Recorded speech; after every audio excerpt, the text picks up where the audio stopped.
இந்த நாளிலும் இந்த ஆராதனைக்கு வந்திருக்கிற ஒவ்வொருவரையும் ஆண்டவராக இயேசு கிறிஸ்துவின் நாமத்தினால வாழ்த்தி வரவேற்கிறேன். கர்த்தர் உங்கள் மத்தியில் பெரிய காரியங்களை செய்வாரா? உங்கள் வாழ்க்கையில் அற்புதங்களும் அடையாளங்களும் நடப்பதும் நடக்காமல் போவதும் யார் எடுக்கிற முடிவு? சொல்லுங்க. அப்போ நான் எடுக்கிற முடிவு. உங்களுக்கு யார் தான் ஆசீர்வாதத்தை கொடுத்தாலும் அந்த ஆசீர்வாதம் உங்கள் மத்தியில் வழங்கப்படணும்னா அதை ரிசீவ் பண்ணுற பொறுப்பு யார்கிட்ட இருக்கு? என்கிட்ட இருக்கு. சொல்லுங்க, என்கிட்ட இருக்கு. அல்லேலூயா, பிரைஸ் தி லார்ட். கர்த்தர் உங்கள் மத்தியில் பெரிய காரியங்களை செய்வார். அல்லேலூயா. ரைட். இந்த நாளிலும் வேதத்துக்கு நேராக நம்முடைய இருதயத்தை திருப்பி எடுத்துக்கொள்ளுங்க. ரோமருக்கு எழுதின நிருபங்கள் 7ஆம் அதிகாரம் அதில் 8வது வசனம். பாவமானது கற்பனையினாலே சமயம் பெற்று சகலவித இச்சைகளையும் எண்ணில் நடப்பித்தது. நியாயப்பிரமாணம் இல்லாவிட்டால் பாவம் செத்ததா இருக்குமே. நியாயப்பிரமாணம் இல்லாவிட்டால் பாவம் செத்ததா இருக்குமே. இது வெறும் இந்த வார்த்தையை மட்டும் வாசிங்கன்னா புரியாது. ஆக்சுவலாக இங்கே 7ஆம் வசனத்திலிருந்து 13ஆம் வசனம் வரைக்கும் நீங்கள் வீட்டில் போய் வாசிங்க. அதை வாசிங்கன்னா இங்கே பவுல் நியாயப்பிரமாணத்தினுடைய முக்கியத்துவத்தை பேசுவார். எப்படி பேசுவார்னா, நியாயப்பிரமாணம் சரியா தவறா? 7ஆம் வசனம் வாசிங்க. அங்கே அந்த கேள்வி போடப்பட்டிருக்கும். அவரே பதில் கேட்பார். அவரே ஆன்சர் பண்ணியிருப்பார். வாசிங்க. ஆகையால் என்ன சொல்லுவோம்? நியாயப்பிரமாணம் பாவமோ அல்லவே? என்ன கொஸ்டின் கேட்கிறாரு? நியாயப்பிரமாணம் பாவமோ? அவரே பதில் சொல்றாரு. என்னது? இல்லைங்க, பாவம் இல்லைங்க. சரி, அது அவருடைய கான்செப்ட். இப்போ உங்ககிட்ட அந்த கேள்வி கேட்கிறேன், நியாயப்பிரமாணம் பாவமா? இதுக்கு முன்னாடி இதை விளக்கிறது நல்லது இல்லையா? நியாயப்பிரமாணம் என்றால் என்ன? கேள்வியை ஞாபகத்தில் வச்சுக்கோங்க. நான் மறுபடியும் அந்த கேள்விக்கு வருவேன். 2 நியாயப்பிரமாணங்கள் உண்டு. நியாயப்பிரமாணம் பழைய ஏற்பாட்டில் 10 கொடுத்துருக்குறாங்க. என்னென்ன?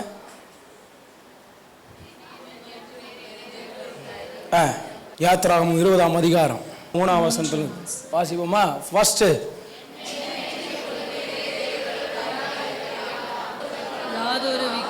விக்கிரகத்தை வணங்க கூடாது.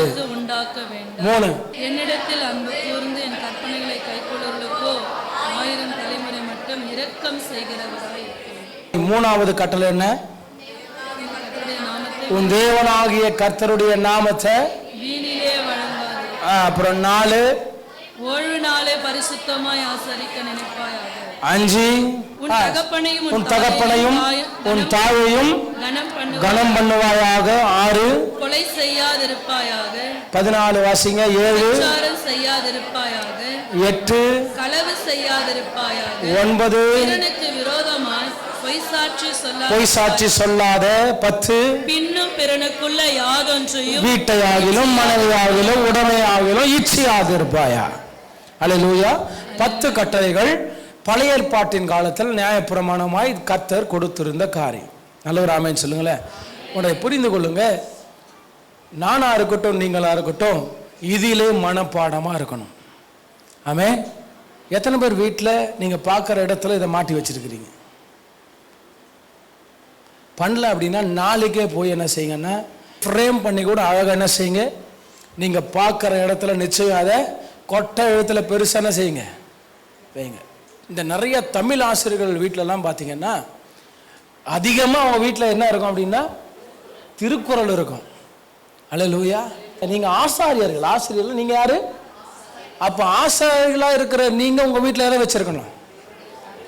வேதத்தின் நியாயப்பிரமாணம். இதுதான் நமக்கு பேசிக். அல்லேலூயா. அந்த காலத்தில், அதாவது முந்தைய காலத்தில் ஜூயிஷ் பீப்புள் என்ன செய்வாங்க அப்படின்னா, தன்னுடைய பிள்ளைகளை, சின்ன பிள்ளைங்களே என்ன பண்ணுவாங்கன்னா கற்களிலே இவைகளை பதித்து வச்சிருப்பாங்க.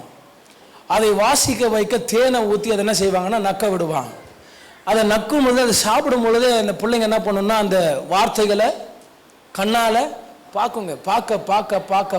பார்க்க அவைகள் என்ன செய்யும் அப்படின்னா மனசுக்குள்ள ஆழமா every Jewish people, each and every citizen என்ன செய்யணும் அப்படின்னா இந்த தோரா புக்குன்னு சொல்லுவாங்க, ஆகமங்களின் புஸ்தகத்தை மனநயம் பண்ண வைப்பாங்க.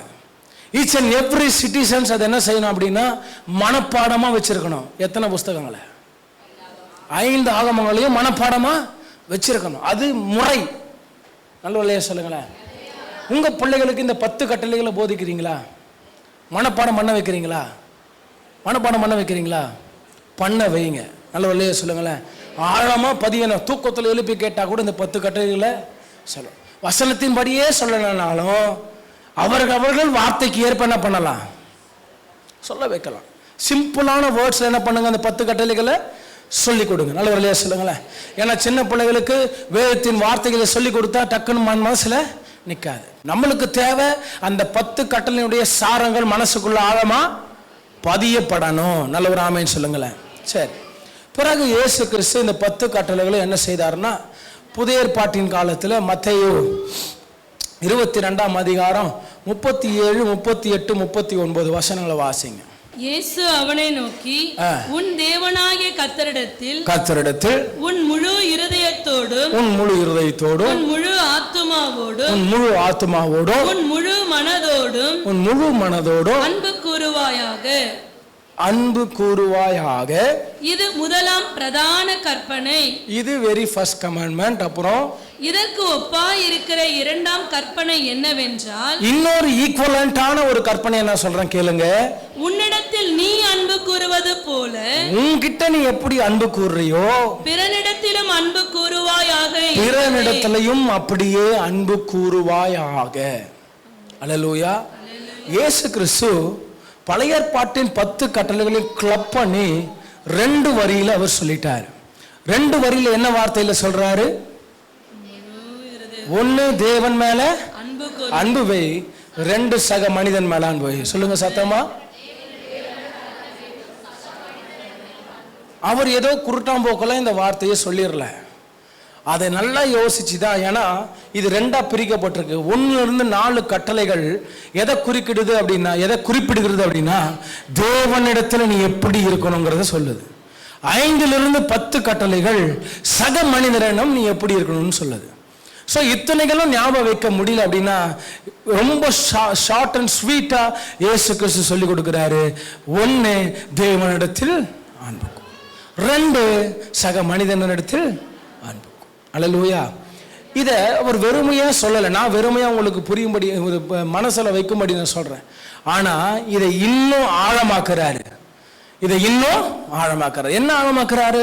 இந்த நியாய பிரமாணத்தை எப்படி நீ பின்பற்றணும் அப்படின்னா, ஃபர்ஸ்ட்ல நீ இப்போ வாசிங்க. அதை முழு இருதயத்தோடும் முழு ஆத்மாவோடும் முழு மனதோடும் அன்பு கூறுவாய். மறுபடியும் சொல்லுங்க.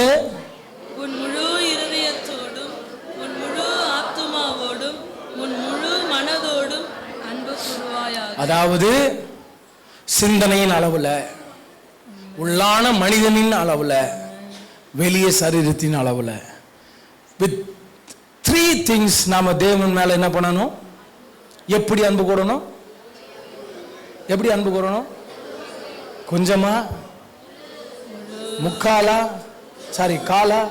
காலா, அப்புறம் முக்காலா, எப்படி 70 இல்ல, டு தி எண்ட் 100%. சொன்ன மாதிரி என்னது? 100% கர்த்தர் மேல அன்பு வைக்கணும். அதனால்தான் பிரகமான் சங்கல் அழகா பாடு, முழு உள்ளத்தோடு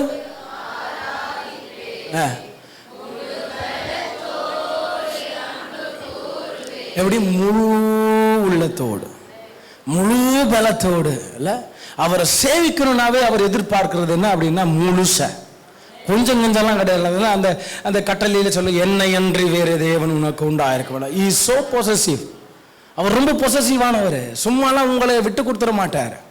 நல்ல வெள்ளையா சொல்லுங்களேன். ஆமா, எத்தனை பேர் அக்செப்ட் பண்ணிக்கிறீங்க? சத்துருவானவன் உங்களை கொள்ளையாட அவர் சும்மாலாம் உங்களை விட்டு கொடுத்துட மாட்டார். இதை ஒரு ஆமை சொல்றீங்க. அதனாலதான் வேதங்கள் சொல்லுகிறது, அவர் கண்கள் எப்பொழுதும் உங்க மேல நீதிமான்கள் மேல் ஏன் மேல சொல்லுங்களேன், ஏன் மேல, உங்க குடும்பத்து மேல, உங்க பிள்ளைகள் மேல, உங்க கணவன் மேல, உங்க மனைவி மேல அவர் கண்கள் நோக்கமாயிருக்கிறது. Because he loves you more. ரொம்ப அளவு கடந்த அன்பு உங்க மேல வச்சிருக்கிறார். நல்ல சொல்லுங்களேன். அதனால அந்த கட்டளையை பிறப்பிக்கிறார். அப்ப என்னை நீ நேசிக்கும் போது கூட 100% லவ் எனக்கு வேணும், 100% அன்பு எனக்கு வேணும். இந்த கொஞ்சமா எனக்கு காட்டுறது, கொஞ்சம் அங்க காட்டுறதெல்லாம் எனக்கு வேண்டாம், அவசியம் இல்லை. நான் வாந்தி பண்ணி போட்டுருவேன்றார். நல்லவர்களையா சொல்லுங்களேன். நான் சொல்ற வார்த்தை எத்தனை பேருக்குள்ள ஏறுது, எத்தனை பேருக்குள்ள உணர்த்தப்படுது? அவர் எதிர்பார்ப்பது 100%. நீ கொஞ்சம் நஞ்செல்லாம் காட்டினா அதை என்ன பண்ணுவாராம்? சொல்ல, என்ன பண்ணுவாராம்? ஆத்துல ஒரு காலம், சேத்துல ஒரு காலம், உன்னுடைய சரீரம் இருந்துச்சுன்னா என்ன ஆகும்? பீரி போட போடுங்க, பிஞ்சிரும் ரெண்டா. அதான் சொல்றாரு, என்னை நேசிக்கிறேன்னா முழுசா நேசிச்சிரு, உலகத்தை நேசிக்கிறேன்னா முழுசா உலகத்தை நேசி. சொல்றாரா இல்லையா? சொல்லுங்க, சொல்றாரா இல்லையா? கொஞ்சம் இங்க கொஞ்சம் அங்கெல்லாம் அந்த கதைலாம் எனக்கு வேணாம். ஸ்ட்ரிக்டா சொல்றாரு, என்னை அன்றி வேறு தேவன் உனக்கு உண்டாயிருக்க வேண்டாம். வானத்திலும் சரி பூமியிலும் சரி, எங்கேயுமே சரி, நீ எங்க இருந்தாலும் நான் தான் உனக்கு கர்த்தர். நீ எங்க போனாலும் நான் தான் உனக்கு கர்த்தர். நீ ஆழங்களுக்கு போனாலும் நான் தான் உனக்கு கர்த்தர். நீ மேல உயர்ந்து நின்னாலும் நான் தான் உனக்கு கர்த்தர். அல்லேலூயா. அந்த ஸ்தானத்தை அவர் ஒருபோதும் யாருக்கும் விட்டு கொடுக்க மாட்டார். அல்லேலூயா. சொல்லுங்க பாப். அப்ப நமக்குள்ள அவர்தான் பிரதானம், அவர்தான் பிரதானம். எத்தனை பேர் கை வயசுல உண்மை முழு உள்ள தோடு அர்ப்பணமா பாடுங்க பார்ப்போம். முழு வேலத்தோடு அன்பு கூறுவேன், ஆராதனை ஆராதனை. அடுத்தது, இதற்கு ஒப்பான கட்டளை. பாருங்க, முன்னாடி உள்ளதை கூட நம்ம ஏதோ ஒரு % லெவல்ல வின் பண்றோம்னு வச்சுக்கோங்களேன். எப்படி? ஃபர்ஸ்ட் கட்டளையை கூட ஏதோ ஒரு % நம்ம வின் பண்ணிடுவோம். எப்படி? கர்த்தரை நேசிப்பதில் ஒரு 80% 90% போட்டுக்கலாமா? இல்லை எவ்வளோ % போடலாம்? எப்படி எப்படி போடலாம் சொல்லுங்க. Very good. அப்படியா? 100% போட்டுக்கலாமா? சரி, இதில் கூட நம்ம ஜெயிச்சிருவோம்னு வச்சுக்கோங்களேன். இங்கே அடுத்து வர்றதுதான் பெரிய விஷயமே. இதற்கு ஒப்பான கட்டளை. எதற்கு ஒப்பான கட்டளை? நீ எப்படி என்னை 100% நேசிக்கிறியோ அதே போல சக மனிதர்கள், பிறரை அப்படின்னு வார்த்தை இருக்கு இல்லையா? பிறரை என்ன பண்ணோம்? வாசிங்க 39. இதற்கு ஒப்பாயிருக்கிற இரண்டாம் கற்பனை என்னவென்றால், உன்னிடத்தில் நீ அன்பு கூறுவது போல பிறனிடத்திலும் அன்பு. பிறனிடம்னா யாரு? சக மனிதர். உங்களை தவிர்த்து பக்கத்துல யார் இருந்தால், எவர் இருந்தால் அவர்களை உங்களை நேசிக்கிறது. அங்க இன்னொரு ஒரு ப்ரெஷர் பண்றாரு பாருங்க. உன்னைய நீ எப்படி நேசிக்கிறியோ, உன்னுடைய பர்சனாலிட்டி நீ எவ்வளவு லவ் பண்றியோ அதே போல இல்ல நமக்குள்ள எல்லாருக்குள்ளயும் குறை இருக்கா பாருங்க. இப்ப நம்ம எல்லாருக்குள்ளயும் என்ன இருக்கு? இருக்குதானே? ஏதோ ஒரு விதத்தில் நம்ம குறையா இருப்போம். தி பர்ஃபெக்ட்ல யாருமே இல்லை. இருக்கணும், ஆனா இருக்க முடியாத ஒரு சூழ்நிலைகள் நம்ம இருக்கும். சரிங்களா? அப்ப எவ்வளவுதான் நம்ம குறையா இருந்தாலும் நம்மள நாம அக்செப்ட் பண்ணிக்கிறோமா? இல்ல யாராவது உங்களை வெறுத்துட்டு போய் உங்களை நீங்களே மாய்ச்சிக்கிறீங்களா? சொல்லுங்க சொல்லுங்க. நம்ம என்னதான் தப்புனா நம்மளை நம்ம மன்னிச்சுக்கிறோமா? நம்ம என்னதான் குறையா இருந்தா நம்மளை நம்ம மன்னிச்சுக்கிறோமா? யாராவது ஐயோ நான் இது சரியில்லைன்னு யாராவது நம்ம இது பண்ணிக்கிறோமா? மாய்ச்சிக்குவாங்க. எப்போ மாய்ச்சிக்குவாங்கன்னா இன்னொருத்தன் ஏதாவது பண்ணிட்டாதான் மாய்ச்சிக்குவாங்க. இவங்க என்ன பண்ணாலும் இவங்க என்ன பண்ணிக்குவாங்க? மன்னிச்சுக்குவாங்க. ஆமா தானே? அதனாலதான் கர்த்தர் இந்த பாயிண்ட் எடுத்து வைக்கிறாரு. உன்னைய நீ எப்படி நேசிக்கிறியோ, எப்படி மன்னிச்சு விட்டு கொடுக்கிறியோ அதே போல பிறரையும் என்ன பண்ணி ஆகணும்? நீ என்ன பண்ணி ஆகணும்? நீ அப்படிதான் நேசிக்கணும். அல்லேலூயா. சில சொல்லுவாங்க, எனக்கு எவனும் தேவல, கடவுள் ஒருத்தன் போதும். இது சரியான வார்த்தையா? இது பாவம். ஏன்னா சித்தத்திற்கு மீறுதலாவது. கர்த்தர் என்ன சித்தம் வைக்கிறார்? நான் என்னை நீ எப்படி நேசிக்கிறியோ, உன்னை நீ எப்படி நேசிக்கிறியோ அப்படி பிறரை நீ நேசித்துதான் ஆகணும். அல்லேலூயா. இது கர்த்தர் வைத்த சித்தம், கர்த்தர் சொன்ன வார்த்தை. இதுல கொஞ்சம் கூட நம்ம என்ன செய்யக்கூடாது? சொல்லுங்க, என்ன செய்யக்கூடாது? என்ன செய்யக்கூடாது? அசைந்து கொடுக்கக்கூடாது, மாற்றங்களை ஏற்படுத்தக்கூடாது. அதை மாற்றினோம் என்று சொன்னால் பவுல் சொல்வது போல நியாயப்பிரமாணம் உங்களுக்கோ எனக்கும் அது பாவத்தை பிறப்பிக்கும். அல்லேலூயா, அல்லேலூயா சொல்லுங்களேன். அது எப்போ பாவம் ஆகுதுன்னா அதை நம்ம அக்செப்ட் பண்ணாத முதல் பாவம். அது பாருங்க, நியாயப்பிரமாணம் பாவம் கிடையாது, அது நல்லது. அது எப்படி நல்லது? ஒரு இருட்டுக்குள்ள ஒரு தூசி இருக்குன்னா அந்த தூசி எப்படி கண்டுபிடிப்பீங்க? எப்படி கண்டுபிடிப்பீங்க? அப்ப தூசி ஆல்ரெடி இருக்கு. எவனாவது எழும்பி லைட்டு தான் தூசிய உருவாக்குச்சுன்னு சொன்னா அவனை யாருன்னு சொல்லுவீங்க? சத்தமா சொல்லுங்க பாப்போம். என்னங்க சொல்லுவீங்க? அப்போ நியாயப்பிரமாணத்தை தப்புன்னு சொல்றவெல்லாம் முட்டாள், இந்த நியாயப்பிரமாணத்தை மீறுகிறவெல்லாம் முட்டாள். ஏன்னா நியாயப்பிரமாணம் தான் பாவத்தின் அறிவை நம்மளுக்கு உணர்த்தும். அல்லேலூயா, நியாயப்பிரமாணம் தான் பாவம் எங்கு அடங்கி இருக்கு, எங்கு மறைந்து இருக்குன்னு காமிக்கும். அல்லேலூயா, நியாயப்பிரமாணம் தான் அந்த வெளிச்சம், அந்த அழுக்கு தான் பாவம், அந்த தூசி தான் பாவம். அந்த தூசி இருட்டில் இருந்து நம்ம கண்களுக்கு புலப்படணும்னா எது தேவை? சொல்லுங்க, என்ன தேவை? பேசுங்க, என்ன தேவை? நியாயப்பிரமாணத்தின் அறிவு தேவை. ரோமர் 3:20. இப்படி இருக்க பாவத்தை அறிகிற அறிவு நியாயப்பிரமாணத்தினால் வருகிறபடியால் எந்த மனுஷனும் நியாயப்பிரமாணத்தின் கிரியைகளினாலேயே தேவனுக்கு முன்பாக நீதிமானாக்கப்படுவதில்லை. பாவத்தை அறிகிற அறிவு நியாயப்பிரமாணத்தினால் வருகிறபடியால். அப்ப நியாயப்பிரமாணத்தின் தெளிவு நமக்குள்ள இருந்தாதான் பாவத்தை அறிகிற அறிவு. சொல்லுங்க, பாவத்தை அறிகிற அறிவு நமக்குள்ள வரும். நியாயப்பிரமாணம் நமக்குள்ள பதியப்படலை அப்படின்னா நம்ம நிச்சயம் நம்ம என்ன செய்ய முடியாது? பாவத்திலிருந்து மீள முடியாது. அல்லேலூயா, சத்தமர இல்லையா சொல்லுங்களேன். பாருங்க, இதை இயேசு கிறிஸ்து எப்படி சொல்றாரு அப்படின்னா, நீ நியாயப்பிரமாணத்தை எப்படி பின்பற்றணும்? நான் உனக்கு கட்டளையாக தான் சொன்னேன், ஆனால் அதை எப்படி செய்யணும் அப்படின்னா வழிமுறையை சொல்றாரு, அன்போடு செய்யணும். அல்லேலூயா, அதை இன்னும் ஆழமா சொல்றாரு.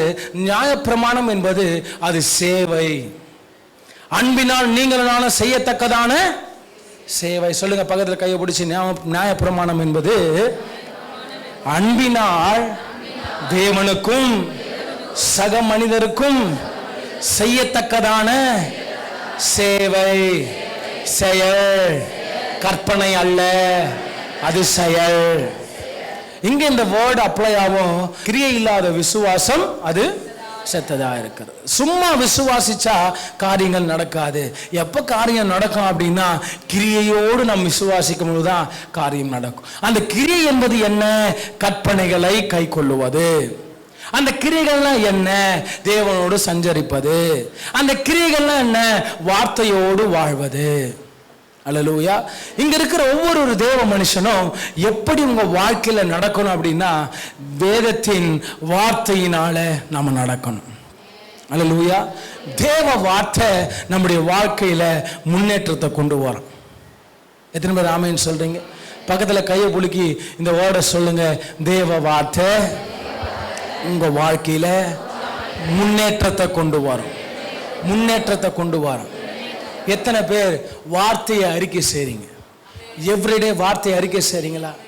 உங்களுக்கு கொடுக்கப்பட்ட வார்த்தையை அறிக்கை செய்றீங்களா? இல்லை, டெய்லி எழும்பி 10 கட்டளைகளை பேசுங்க, சொல்லுங்க. அல்லேலூயா.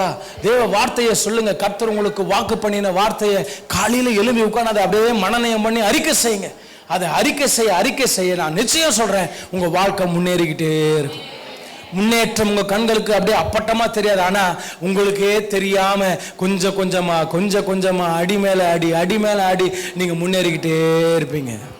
அல்லேலூயா. கர்த்தருடைய முன்னேற்றம், இந்த வார்த்தையை நான் அப்படியே கூட சொல்லிடுறேன், கர்த்தருடைய முன்னேற்றம் அப்படி தூக்கி போய் டக்குன்னு மேல உட்கார வைக்க மாட்டார்.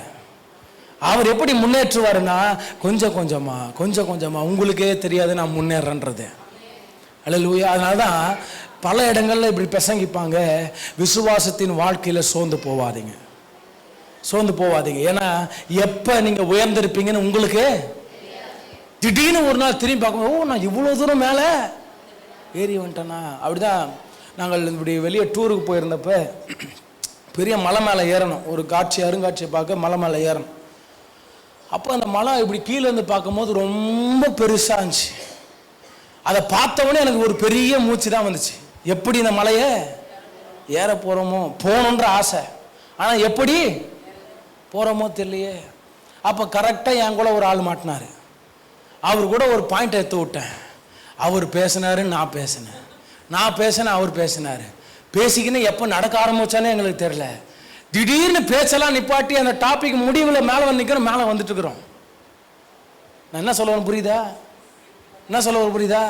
உங்க கூட தேவ வார்த்தையை துணைக்கி வச்சுக்கிட்டீங்கன்னா நீங்க பேசி பேச பேச பேச எப்படி மேலே ஏறுறீங்கன்னு உங்களுக்கு தெரிய வராது. ஒரு நாள் தெரியும் பார்ப்பீங்க, நான் வந்துட்டேன் மேலே. நிச்சயம் கர்த்தர் உங்களை ஆசீர்வதிப்பார். தேவனோடு சஞ்சரிக்கணும்னா, தேவனோடு வாழணும்னா கட்டாயத்தின் அடிப்படையில் இல்லை, அன்பின் அடிப்படையில் என்ன செய்யணும்? அதை ரெண்டாவது பாயிண்ட்டை குறித்து நான் சொல்லணும்னு ஆசைப்பட்டேன். இந்த ரெண்டாவது கட்டளை என்ன? நம்ம என்னதான் ப்ராப்ளமான ஆளாக இருந்தாலும் நம்மளை நம்ம நேசிக்கும்.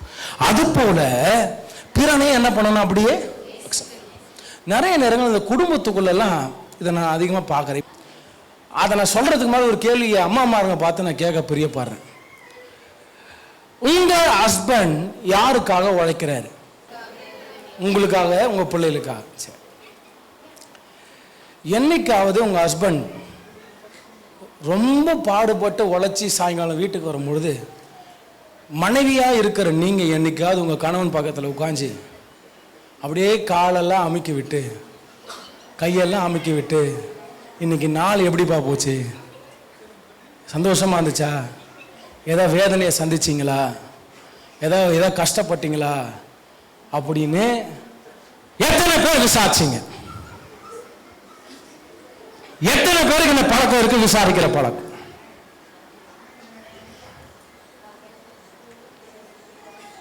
என் கர்த்தர் நல்லவர், அவர் நல்லவர் தான், அவர் நல்லவர் தாங்க. நாம நல்லவங்களாகிறோமா? நிறைய பேர் கம்ப்ளைண்ட் பண்ணுறது என்னன்னா, ஐயா நான் வெளியெல்லாம் சுற்றிட்டு வந்துட்டு ஒர்க் ப்ரெஷர் பல வேதனைகளோடு நான் வரேன், வீட்டில் வந்த பிறகும் என் பொண்டாட்டி கையில் ஒரு அழகான காஃபி வாங்கி குடிக்கலான்னு பார்த்தா அந்த காஃபி கூடவே எனக்கு ஒரு பிரச்சனை வரும்யா. என்ன சேர்த்து வச்சிங்க? இப்படியெல்லாம் இருக்கு, என்ன பண்றீங்க? என்னதான் நீங்க வாழ்க்கையில செய்றீங்க? காலையிலேருந்து சுத்துறீங்க, அப்படி என்னதான் சாதிக்கிறீங்க? அல்லேலூயா, சத்தமில்லை சொல்லுங்க. பாருங்க, உன்னை நேசிப்பது போல நேசி. அதே கேள்வி உன்னைய பார்த்து கேட்டா, அதே கேள்வி உங்களை பார்த்து கேட்டுருக்கீங்களா? நீ என்ன பண்ணியிருக்க? நீ என்ன சேர்த்து வச்சிருக்கிற? நீ என்ன செஞ்சுக்கிட்ட? நீ என்ன செஞ்ச அப்படின்னு உங்களை பார்த்து அந்த கேள்வி கேட்பீங்களா? என்றைக்குமே கட்டாயமாக அதை நம்ம பண்ணுறோம், அதை கேட்க மாட்டோம். நமக்கெல்லாம் மற்றவங்களை பார்த்து தான் கேள்வி கேட்க தெரியும். நல்ல சொல்லுங்களேன், நான் அதை தப்புன்னு சொல்ல, அது இயற்கையாக எல்லாருக்குள்ளே அடங்கியிருக்கு.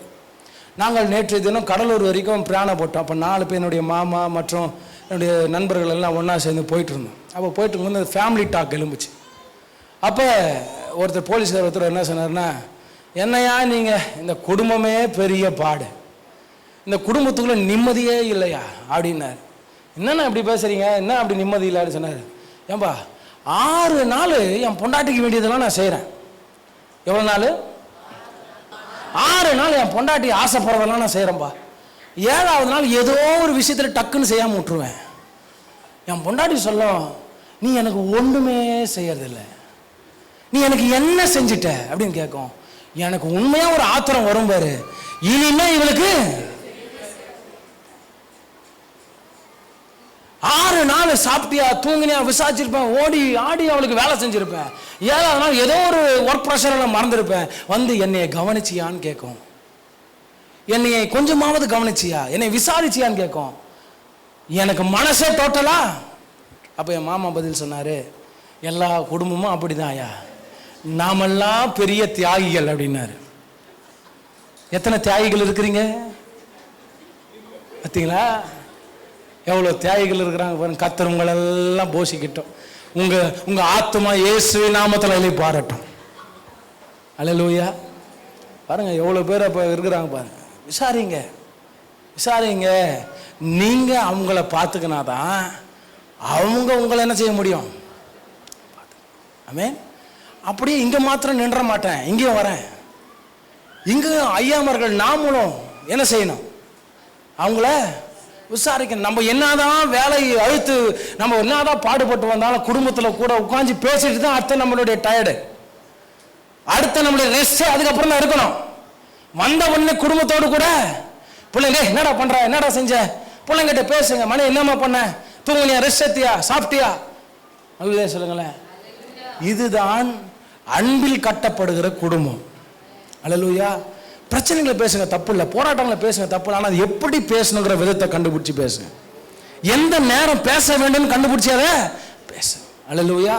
வந்தவுடனே அதை கொட்டது அது சாபமா காதல விழும். வந்தவனே கொட்டது அது எரிச்சல மேல மேல ஊட்டி விடும். அதுல ரிசல்ட் ஒருபோதும். அல்லேலூயா. நல்லவர்களே சொல்லுங்களேன்.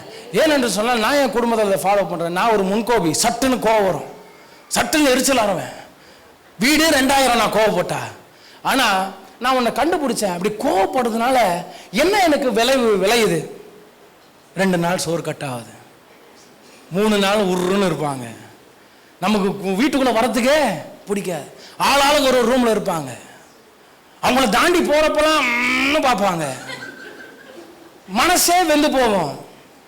அல்லேலூயா. இதற்கு ஏன் நான் கோவப்படுவானே? கோவப்படுற மாதிரி சூழ்நிலை வந்தா, என் கர்த்தர் நல்லவர், மிக மிக நல்லவர், என்னை விசாரிக்கும் நல் தகப்பனவர். உங்க ஹஸ்பண்ட் உங்களை கவனிக்கலையா, டென்ஷன் பண்றாரா, பாடுங்க. என் கர்த்தர் நல்லவர், மிக மிக நல்லவர், என்னை விசாரிக்கும். இப்படி நீங்க மெச்சூர் ஆனாதான் குடும்ப சமாதானமா இருக்கும். அல்லேலூயா. சத்தமுறையிலே சொல்லுங்களேன். அவன் சொல்லட்டுமா, எதிர்பார்ப்புகளை உங்க பார்ட்னர்ஸ் கிட்ட மேக்சிமம் வைக்காதீங்க. முடிந்த வரையில உங்களால முடிஞ்ச நன்மையை செய்யுங்க. எதிர்பார்ப்பை கர்த்தர்கிட்ட மாத்திரம் வைங்க. எத்தனை பேர் என் கூட சேர்ந்து சரிங்க அக்செப்ட் பண்ணிக்கிறீங்க? நான் அப்படி செஞ்சேன், நீ எனக்கு அப்படி செய்யணும் எதிர்பார்த்துட்டீங்கன்னா அங்க ஏமாற்றம் வரும். அங்கதான் ஈகோ கிளாஸ்ல எழும்புது முதல்ல. அல்லேலூயா. முடிந்ததை செய்யுங்கள், முடிந்ததை செய்யுங்கள். முடியாதவர்களை கர்த்தருடைய சமூகத்துல விட்டு வெயிட் பண்ணுங்க. கர்த்தர் பலனை கொடுப்பாரு. ஆனால் எதிர்பார்ப்ப கர்த்தர்கிட்ட மாத்திரம் வைங்க. பிள்ளைங்கிட்ட கூட வைக்காதீங்க. நீங்க என்னதான் 10 மாதம் வயிற்ற கிழிச்சு உங்க சரீரத்தை கிழிச்சு பிள்ளைய பெற்றெடுத்தாலும் அந்த பிள்ளை ஒரு வயசுக்கு மேல நீ யாரியான்னு கேட்கும். நிச்சயம் நீ யாரியான்னு கேட்கும். ஒருவருக்கொருவர் எனக்கும் தேவை. அல்லேலூயா. ஒருவருக்கொருவர் சார்ந்து இருக்காதீங்க, கர்த்தரை மாத்திரம் சார்ந்துருங்க. ஆனா அன்பில் கட்டப்படுங்க. ஒருவருக்கொரு உற்சாகப்படுத்துங்க, ஊந்துதல் படுத்துங்க. ஏன்னா மறுபடியும் இந்த வேர்டை நினைவுபடுத்த விரும்புகிறேன். உன்னை நேசிப்பது போல பிறனை நேசி, உன்னை நேசிப்பது போல பிறனை. இப்போ எத்தனை பேர் இதை ஒத்துக்கிறீங்க? இப்படி நம்முடைய குடும்பம் கட்டப்பட்டா அது எவ்வளவு சமாதானமா இருக்கும் பாருங்க. அல்லேலூயா. எவ்வளவு சமாதானம். உங்க ஹஸ்பண்ட் உங்க வீட்டுக்கு வரதுக்கு சந்தோஷமா வருவார். ஆமென். சத்தமரா ஆமென் சொல்லுங்களேன். நிறைய பிள்ளைகள் இதை சொல்றாங்க. என்ன பிள்ளைகள் என்ன சொல்றாங்கன்னா, வீட்டுக்கு போறதுக்கே எங்களுக்கு பிடிக்கல. ஏன் பிடிக்கலன்றாங்க? எப்ப பார்த்தாலும் வீட்டில் சண்டை போடுறாங்க. சின்ன சின்ன விஷயத்துக்கெல்லாம் சண்டை போடுறாங்க. அதனால எனக்கு வீட்டுக்கு போறதுக்கே பிடிக்கும். இந்த ஆட்டிசம் வியாதி ஏன் இப்போ பெருகிச்சு தெரியுமா? இப்போ அநேக டாக்டர்ஸ் பெருகிட்டாங்க. என்ன டாக்டர்ஸ் பெருகிட்டாங்கன்னா, ஸ்பீச் தெரப்பி கொடுக்குற டாக்டர்ஸ், பிள்ளைங்களுக்கு எப்படி ஆக்டிவிட்டி செய்ய வைக்கணுன்ற டாக்டர்ஸ் பெருகிட்டாங்க. முன்னாடிலாம் இந்த டாக்டர்ஸ் இருந்தாங்களா? பேசுறதுக்கு சொல்லி கொடுக்குற டாக்டர். அந்த டாக்டர்லாம் யாரு? பேச சொல்லி கொடுக்குற டாக்டர் யாரு? அம்மா. பேச சொல்லி கொடுக்குற டாக்டர் யாரு? தாத்தா பாட்டி. அல்லேலூயா. இவங்க தான் டாக்டர்ஸ். இன்னைக்கு என்ன ஆயிடுச்சு? பணத்தை கொடுத்து பேசுறதுக்கு சொல்லி கொடுக்குறாங்க. ஏன் பெருகுச்சுன்னு நினைக்கிறீங்க? இதெல்லாம் இப்போ இருக்கிற பிரச்சனை. அதனால பேசிட்டு இருக்கிறேன். ஏன் இது இருக்கு? ஏன் இப்படி இந்த ஆட்டிசம் வியாதி பெருகுச்சு சொல்லுங்க? ஏன் பெருகுச்சு? செல்போன். செல்போன் தான் அதுக்கு மெயின் ரீசன். அல்லேலூயா. இந்த செல்போனை நான் அவங்களுடைய சோம்பேறித்தனத்திற்காக பிள்ளைங்களை கட்டுப்படுத்த முடியாம என்ன பண்ணிடுறாங்க? டைவர்ட் பண்றதுக்கு ஞானம் இல்லாம பிள்ளைங்கள்கிட்ட என்ன பண்ணிடுறாங்க? அந்த போனை கொடுக்குறாங்க. அந்த போன் எந்த அளவுக்கு அவங்க மூளையை பாதிக்கிறது அப்படிங்கிற அந்த ஐடியாவே அவங்களுக்கு தெரிய மாட்டேங்குது. அந்த நேரம் அந்த பிள்ளையை கட்டுப்படுத்திட்டா போதும்னு நினைக்கிறாங்க. இல்ல, டெய்லி தேவ சமூகத்தில் அந்த பிள்ளை மேல கையை வச்சு ஜெபம் பண்ணுங்க. கையை வச்சு ஜெபம் பண்ணி கூட உட்கார்ந்து பேசுங்க. இதுதான் சரி, இது தப்பு, இப்படி செய்யக்கூடாது சொல்லுங்க. அதுக்கு புரியாது, ஆனாலும் சொல்லிக்கிட்டே இருங்க. அந்த வார்த்தை ஒரு நாள் அந்த பிள்ளைக்கு புரிய ஆரம்பிக்கும். நல்ல இல்லையா சொல்லுங்களேன், சத்தம் இல்லையா சொல்லுங்களேன். ஏன்னாங்க உங்க பிள்ளைங்க உங்க கண்ட்ரோலுக்கு தான் கர்த்தர் உங்க பிள்ளைங்களை வச்சிருப்பாரு. அது சிஸ்டம், அதெல்லாம் மாற்ற முடியாது. நாம தான் என்ன பண்றோம்னா, இது நல்ல சிஸ்டம் இல்லை, நாம ஒரு சிஸ்டத்தை மாத்துறோம். அந்த சிஸ்டம் நம்மளுக்கு வியாதிகளை கொண்டு வருது. கிறிஸ்துவை ஆராதிக்கிற ஜனங்கள் நீங்க எப்படி வாழ்றீங்க? நீங்களும் நானும் எப்படி வாழ்றோம்? கிறிஸ்துவை தெய்வமாய் கொண்டு இருக்கிற ஜனங்கள் நாம எப்படி வாழ்றோம்? சாட்சி நம்முடைய வாழ்க்கையில இருக்கா? உதாரணம் நம்முடைய வாழ்க்கையில இருக்கா? எத்தனை பேர் என்னுடைய சாட்சி பிறருக்கு உதாரணமா இருக்கணும்னு ஆசைப்படுறீங்க? எத்தனை பேர் ஆசைப்படுறீங்க? I must be an example. நான் ஒருத்தருக்கு எக்ஸாம்பிளா இருக்கணும். அல்லேலூயா. நல்வழிகாட்டிக்கு ஒரு எக்ஸாம்பிளா இருக்கணும். நல்ல ஒரு ஆமென் சொல்லுங்களேன். எதையும் நம்ம கொண்டு போறது கிடையாது, எதையும் நம்ம சேர்த்து வைக்க போறது கிடையாது. நம்ம செத்தா நமக்கு அந்த 6 அடி குழி கூட நமக்கு சொந்தம் கிடையாதுங்க. மண்ணு அரிச்சு சாப்பிட்டுட்டு போயிடும். ஆனா எது சொத்து தெரியுமா? எது சொத்து தெரியுமாங்க? சொல்லுங்க, எது சொத்து தெரியுமா? 4 மக்க மனுஷர்களை சேர்க்கிறீங்க பாருங்க, அதுதான் உங்க கையில சொத்தா நீங்க தூக்கிட்டு போக முடியும். அல்லேலூயா. இந்த உலகத்தினுடைய சொத்துக்களை நீங்க ஒரு காலம் கையில சுமக்க முடியாது. ஆனால் ஒரு சொத்தை உங்க கையில சுமக்க முடியும். நீங்கள் சம்பாதித்த உங்க ஆத்துமாக்கள், மனிதர்களை சொத்தா நீங்க கையில சுமக்க முடியும். அவர்கள் தான் உங்களுக்கு கிரீடகமா விளங்குவாங்க. எது மாதிரி ஆமென் சொல்றீங்க? அதனாலதான் இயேசு கிறிஸ்து இந்த சத்தத்தை போடுறாரு, நீ என்ன நேசி, என்ன நேசிப்பது போல பிறனையும். பிறனை நேசிக்கிறது ரொம்ப முக்கியங்க. நல்ல வழியா சொல்லுவீங்களா? விட்டு கொடுக்கிறது ரொம்ப முக்கியங்க. பிறன் அன்பு, பிறன் மேல அன்பு வைப்பது ரொம்ப. இந்த அன்பு வைப்பதுல ஒரு காரியத்தை சொல்ல நான் பிரியப்படுறேன்.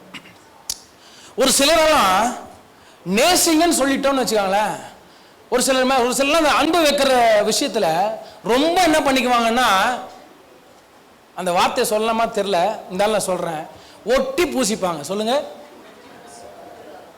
நான் சொன்ன மாதிரி சொல்லுங்க. என்ன பண்ணுவாங்க? சொல்லுங்கம்மா, என்ன பண்ணுவாங்க? அப்படின்னா என்ன அர்த்தம்? ஓவரா அப்படியே ரொம்ப அன்பு காட்டுவாங்க. நான் சொல்லட்டுமா, அதுவும் ஆபத்து தான். கர்த்தர்கிட்ட மட்டும் அந்த ஓவர் இருக்கட்டும்.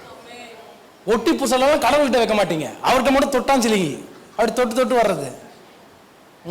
மனுஷங்கிட்ட you must have an limit. யாரா வேணா, கணவனா இருக்கட்டும், மனைவியா இருக்கட்டும், பெத்த பிள்ளைங்க கூட இருக்கட்டுங்க, அங்க ஒரு என்ன இருக்கணும்? சொல்லுங்க, என்ன இருக்கணும்? நான் உண்மையாவே, நீங்க என்னை தப்பா நினைச்சா போல, இதுதான் யதார்த்தம். நான் சொல்றது யதார்த்தம், பிராக்டிக்கலா நான் சொல்றேன். நல்ல இல்லையா சொல்லுங்களேன். ஏன் பிரச்சனைகளும் போராட்டங்களும் எழும்புதுங்கிறதுக்காக நான் சொல்லிட்டு இருக்கேன். நல்ல ஒரு ஆமென் சொல்லுங்களேன். யாராவது சக மனுஷர்கள்ட்ட அவங்க மேல நீங்க காற்று அன்புல என்ன இருக்கணும்? சொல்லுங்க, என்ன இருக்கணும்? ஒரு லிமிட் இருக்கணும். லிமிட்லெஸ் லவ் கர்த்தர்கிட்ட மாத்திரம் தான் வைக்கணும். அளவு கடந்த அன்பை கர்த்தரிட மாட்டோம் காட்டுங்க. அதுக்குன்னு அன்பையே காட்டாதீங்க, நாங்க போதிக்கவே இல்லை. நல்லா புரிஞ்சுக்கிட்டீங்களா? நான் சொல்றேன், மனுஷங்க கிட்ட அன்புல, மனுஷங்க கிட்ட நீங்க காட்டுற அன்புல என்ன இருக்கணும்? நான் சொல்ற வார்த்தை புரிஞ்சுதா? நான் காட்டாதீங்கன்னு சொல்ல, ஆனா என்ன இருக்கணும்? லிமிட் இருக்கணும். நல்ல ஒரு இல்லையா சொல்லுங்களேன். லிமிட்லெஸ் லவ் யார் மேல மட்டும் வைங்க? கர்த்தர் மேல மட்டும் வைங்க. அப்படியே ரோமர்ல ஒரு வார்த்தை சொல்லப்படுது, இதையும் வாசிங்க. பைபிள் நமக்கு கடனாளிகளா இருக்காதீங்கன்னு சொல்லி கொடுக்குது இல்லையா? ஆனா இந்த வார்த்தை கடனாளிகளா இருங்கன்னு சொல்லி கொடுக்குது. வாசிங்க, ரோமர்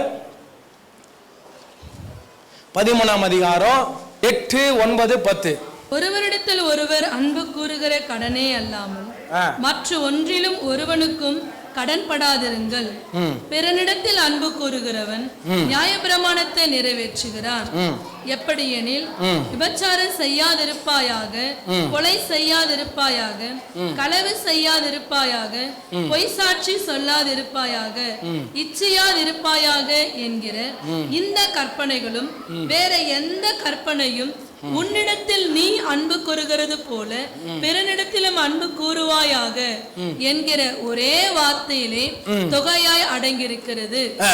அன்பானது பிறனுக்கு பொல்லாங்கு செய்யாது. ஆதலால் அன்பு நியாயப்பிரமாணத்தின் நிறைவேறுதலாயிருக்கிறது. அல்லேலூயா. கடைசியா நான் சொல்ல பிரியப்படுறேன், நீங்களும் நானும் என்ன மாதிரி கடனாளியா இருக்கணும்? என்ன கடனாளியா இருக்கணும்? அன்பை காட்டுகிற கடனாளியா இருக்கணும். அல்லேலூயா.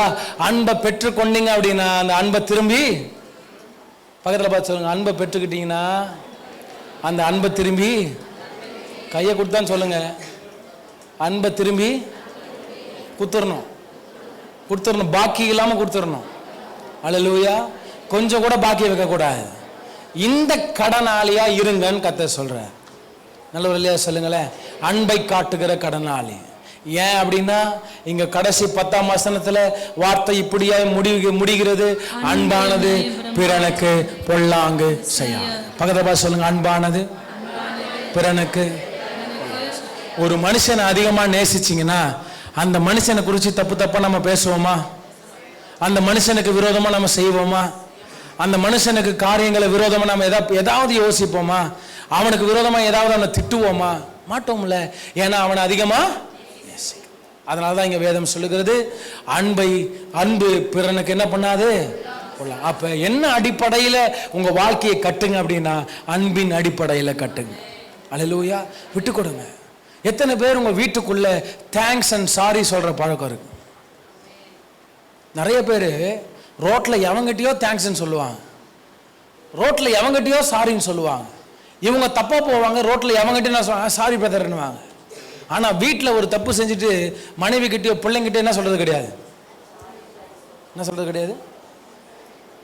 சாரி சொல்ற பழக்கம் எத்தனை குடும்பத்துக்குள்ள இருக்கு? சாரிம்மா எத்தனை குடும்பத்துக்குள்ள இருக்கு? தேங்க்ஸ் சொல்ற பழக்கம் எத்தனை பேருக்கு? தேங்க்ஸ்மா, தேங்க்யூ ஸோ மச். நேற்று என்னுடைய மாமா வீட்டில் இருக்கும்போது தங்கச்சிமாருக்கு என்ன பண்ணிச்சு, வந்து எனக்கு குத்துட்டு ஒவ்வொரு விஷயத்துக்கும் நான் நன்றி சொல்லிட்டேன்.